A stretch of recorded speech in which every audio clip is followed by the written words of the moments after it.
समस्त praise the Lord. आसतु आज जीवंत प्रतिज्ञायुक्त वाक्य आम देखिजा विलाप 3 तार 25-26। जो माने सदा प्रभुंक पाई अपेक्षा करती, जो प्राण ताहांकर अन्वेषण करे ताहा प्रति से मंगलमय अटंती। सदा प्रभुंकर परित्राणर प्रत्याशा करी सुस्थिर भाव अपेक्षा करिवार मनुष्यर मंगल। Praise the Lord.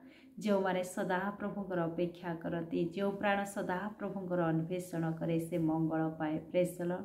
पुणी परमेश्वरंक ठारे सुस्थिर भाव अपेक्षा जे करे से मध्य मंगल पाए। निश्चय आज वाक्य अनुसार आम शिक्षा प्राप्त हो परमेश्वर को अपेक्षा करने लोक मंगल पाए। आज आम दीर्घ दिन धरी जदि कौन से विषय प्रार्थना करी आसीअछु आमर प्रार्थनार उत्तर पाईना ताहले आज वाक्य अनुसार सुस्थिर भाव आम अपेक्षा करुथिबा निश्चय परमेश्वर आमर मंगल करेंगे, आमर प्रार्थनार उत्तर देवे। आमाने जदि देखिबा मार्क 5 तार 25-26-27 परमेश्वर वाक्य लिखा जे जड़े स्त्री लोक 12 वर्ष पर्यंत से पदरग्रस्त रोगरे पीड़ित थिला, किंतु तार सुस्थिर अपेक्षा तार प्रति उत्तर आनी आमाने पढ़िबा।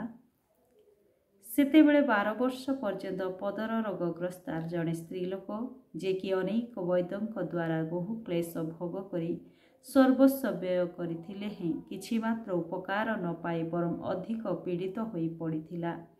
से जीशुंक विषय शुणी लोक गहल मध्यरे पछआड़ू आसी ताहांक लुगा छुईला, कारण से कहूथिला केवल ताहांक लुगा छुईले मु सुस्थ हेबी। Praise the Lord.